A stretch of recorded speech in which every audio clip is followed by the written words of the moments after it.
بسم اللہ الرحمن الرحیم۔ السلام علیکم ارسلان ٹی وی کے پیارے دوستو، ہم امید کرتے ہیں کہ آپ خیریت سے ہوں گے۔ حضرت ابن عباس رضی اللہ تعالی عنہ بیان کرتے ہیں کہ شام میں ایک یہودی عالم رہتا تھا۔ وہ ہر ہفتے کے دن تورات کی تلاوت کرتا تھا۔ ایک دفعہ تورات کی تلاوت کرنے لگا تو اس نے 4 مقامات پر حضور نبی کریم صلی اللہ علیہ وسلم کا نام دیکھا اور حضور نبی کریم صلی اللہ علیہ وسلم کی نعت دیکھی۔ یہودی نے نبی کریم صلی اللہ علیہ وسلم کے نام والے صفحات کو کاٹ کر جلا ڈالا۔ اگلے ہفتے پھر تورات کھولی تو 8 مقامات پر نبی اکرم صلی اللہ علیہ وسلم کا نام دیکھا اور تعریف و توصیف دیکھی۔ اس یہودی عالم نے پھر وہی کام کیا اور وہ صفحات کاٹ ڈالے اور انہیں جلا ڈالا۔ جب تیسرے ہفتے تورات کھولی تو پھر نام محمد صلی اللہ علیہ وسلم 12 مقامات پر موجود پایا۔ یہودی یہ دیکھ کر سوچ میں پڑ گیا کہ اگر میں یوں ہی سارے صفحات کو کاٹتا رہا تو ساری تورات نام محمد صلی اللہ علیہ وسلم کے ذکر سے بھر جائے گی۔ وہ یہودی عالم اپنے ساتھیوں سے پوچھنے لگا کہ حضرت محمد صلی اللہ علیہ وسلم کون ہیں؟ اس کے ساتھیوں نے بتایا کہ محمد صلی اللہ علیہ وسلم ایک جھوٹا شخص ہے، نعوذ باللہ، بہتر یہی ہے کہ تو اس کو نہ دیکھ۔ وہ یہودی کہنے لگا، موسیٰ کی تورات کی قسم، مجھے محمد صلی اللہ علیہ وسلم کی زیارت سے نہ روکو۔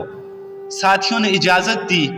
وہ اپنی سواری پر سوار ہوا اور دن رات چلتا رہا۔ مدینہ طیبہ کے قریب پہنچا تو سب سے پہلے سلیمان فارسی رضی اللہ تعالی عنہ سے ملاقات ہوئی۔ ان کو بہت خوبصورت پایا اور سمجھا کہ شاید یہی محمد صلی اللہ علیہ وسلم ہیں، حالانکہ آپ صلی اللہ علیہ وسلم کے اس دنیا سے گئے ہوئے 3 دن گزر چکے تھے۔ حضرت سلیمان فارسی رضی اللہ تعالی عنہ اس بات پر روئے اور کہا کہ میں تو ان کا غلام ہوں۔ وہ بولا، محمد صلی اللہ علیہ وسلم کہاں ہیں؟ حضرت سلیمان فارسی رضی اللہ تعالی عنہ نے سوچا کہ اگر وصال کا بتایا تو واپس چلا جائے گا، اگر یہ کہہ دوں کہ زندہ ہیں تو جھوٹ ہوگا۔ بالآخر کہنے لگے، میں تجھے حضور اکرم صلی اللہ علیہ وسلم کے اصحاب کے پاس لے چلتا ہوں۔ پھر حضرت سلیمان فارسی رضی اللہ تعالی عنہ اس یہودی عالم کو لے کر مسجد تشریف لے گئے تو سب اصحاب کرام غم کی تصویر بنے ہوئے تھے۔ یہودی یہ سمجھ کر کہ حضور اکرم صلی اللہ علیہ وسلم ان میں موجود ہیں، کہنے لگا، السلام علیکم۔ محمد صلی اللہ علیہ وسلم کا کلمہ پڑھا، جس سے تمام اصحاب کرام میں قرام مچ گیا۔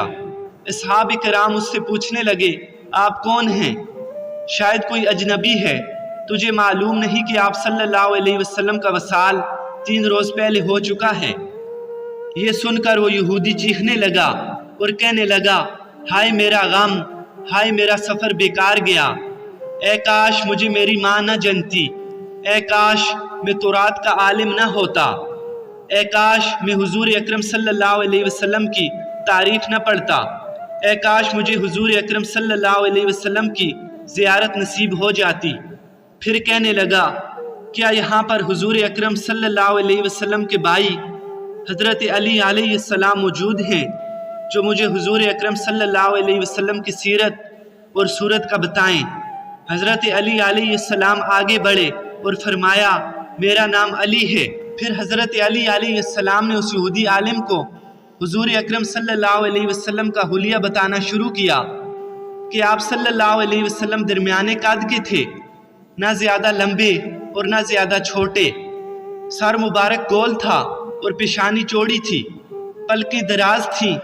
جب نبی کریم صلی اللہ علیہ وسلم مسکراتے تھے تو دانتوں سے عجیب سی روشنی نکلتی تھی، سینے سے ناف تک بالوں کی ہلکی سی لکیر تھی، ہتھیلیوں پر گوشت زیادہ تھا، قدموں کے تلوے گہرے تھے، بدن کے جوڑ گوشت سے پر تھے۔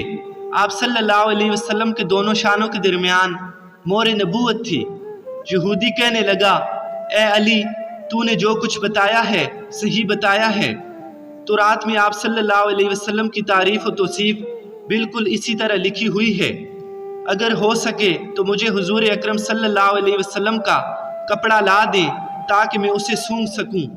حضرت علی نے سلیمان فارسی سے فرمایا کہ جاؤ اور حضور کی لخت جگر سیدہ فاطمہ سے حضور اکرم صلی اللہ علیہ وسلم کا کوئی کرتا لے کر آؤ۔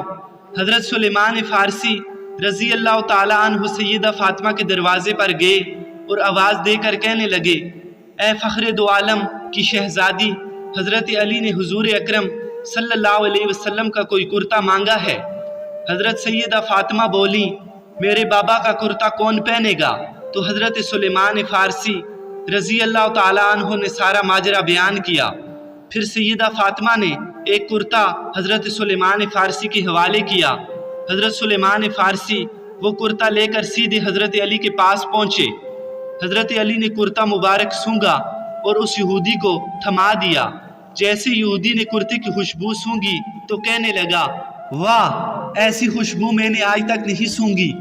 اس سب کے بعد وہ یہودی عالم حضور اکرم صلی اللہ علیہ وسلم کی قبر انور کی زیارت کے لیے آگے بڑھا اور آسمان کی طرف سر اٹھا کر کہنے لگا، اے اللہ، میں گواہی دیتا ہوں کہ تو معبود برحق ہے، تو یکتا ہے، کائنات تیری نیاز مند اور تو بے نیاز ہے، اور میں یہ بھی گواہی دیتا ہوں کہ تیرے حبیب صلی اللہ علیہ وسلم نے جو کچھ بھی فرمایا ہے سچ فرمایا ہے، اور میں اس بات پر ایمان لاتا ہوں۔